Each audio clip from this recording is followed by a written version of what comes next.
po. Oh, Nita. Aga mo namang nagising. Sinisilip ko po kasi si Inay eh. Buong gabi niya po kasing hinintay si Daddy. Nako, talagang kayong manang-mana ka sa nanay mo. Matiisin, mabait, at martir. O sige, gising ka na rin lang. Bili ka na ng pandesal natin, ha? Sige po.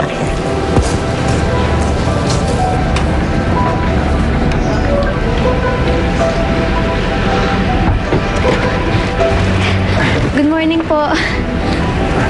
Magandang umaga. Hi, Nita. Kagabi po kayo hinihintay ni Inay eh.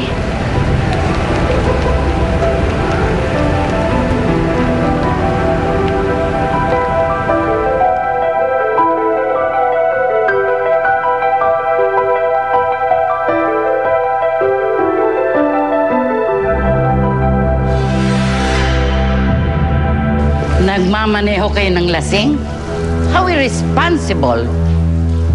Mama, huwag ka nang magalit. Okay naman kami. And baby ni Danica. She's pregnant? Yes, Mama. With Kuya's baby. Really?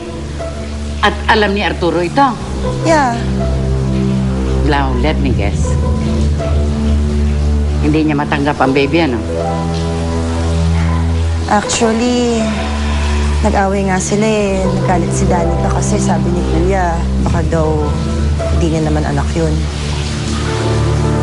Ay, nako. Nababaliw na talaga yung kapatid ninyo. And all because of that, Mira. Pinagdududahan niya ang sarili niyang baby. My God. Bring me to Danica. I need to talk to her.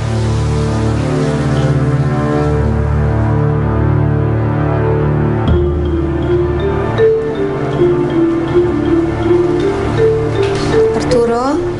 Ito, oh. Tabi ka muna. Thank you. Nag-alala ko sa'yo kagabi.